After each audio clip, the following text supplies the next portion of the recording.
કે મા કાર્ડની અંદર જે બી કામ થાય એ દરેકનું બજેટ ફિક્સ છે.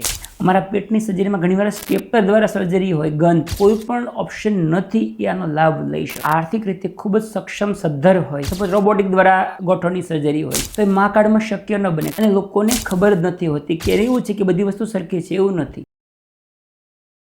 નમસ્તે મિત્રો, ગવર્મેન્ટ દ્વારા એક ખૂબ સરસ યોજના જેનો ઘણા બધા લોકો લાભ લઈ રહ્યા છે એ છે મા કાર્ડ કે મા અમૃતમ યોજના.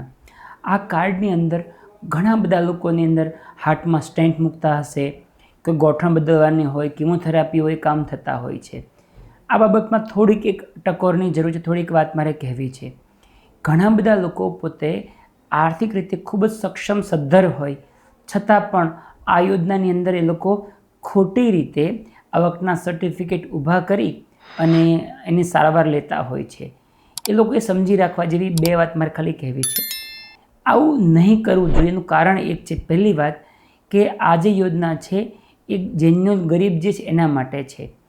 એટલે જ્યારે લોકો એનો દુરુપયોગ કરવાનો શરૂ કરે અને સરકારનું બજેટ લિમિટેડ હોય પછી એની અંદર જે હકીકતમાં ગરીબો છે એને ઘણીવાર લાભ ન મળી શકે, ઘણીવાર ગવર્મેન્ટનું ફંડિંગ પછી બીજી રીતે ડાયવર્ટ થઈ જતું હોય છે.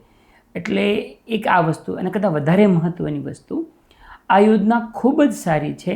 એમાં ઘણા બધા રોગોની સારવાર સારી રીતે થતી હોય છે, પરંતુ અમુક સર્જરી, અમુક પ્રોસિજર, અમુક દવાઓ એમાં બજેટના કન્સ્ટ્રેન્ટને લીધે ઘણીવાર અવેલેબલ નથી થતી. મોટાભાગના કેસમાં કેવું છે કે મા કાર્ડની અંદર જે બી કામ થાય એ દરેકનું બજેટ ફિક્સ છે. સ્ટેન્ટ મૂકવાનું હોય તો ટોટલ 84,000 સમથિંગ કંઈ ફિગર છે એટલું હોસ્પિટલને આપે. હવે ઘણી બધી વખત હોસ્પિટલ બહુ આધુનિક સાધનો કે એવું વસ્તુ વાપરે તો આટલા ખર્ચામાં પૂરું ન થાય એવું બની શકે.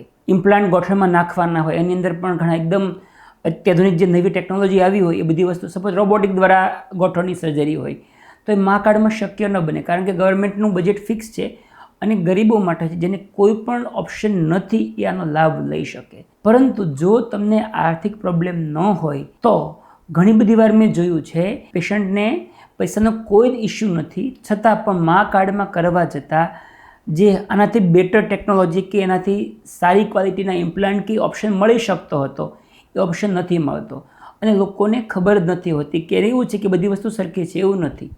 એટલે જો તમને ઇસ્યુ ન હોય તો એકવાર ડૉક્ટરને જરૂર પૂછજો કે સર આમાં કોઈ સારા ઓપ્શન આવતા હોય છે, ભલે મા કાર્ડની બહાર હોય.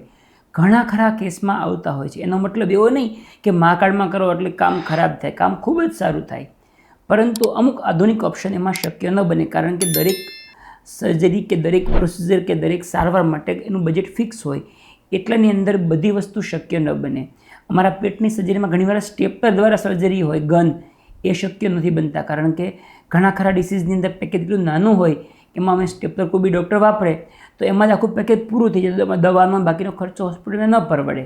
એટલે મા કાર્ડમાં ગરીબ હોય જરૂર લાભ લેવો જોઈએ, પરંતુ જો સદ્ધર વ્યક્તિ હોય એણે મારી દૃષ્ટિએ મોરલી પણ ન કરવો જોઈએ અને પોતાની સારવારની બેટર ક્વોલિટી માટે પણ ઉપયોગ ન કરવો જોઈએ.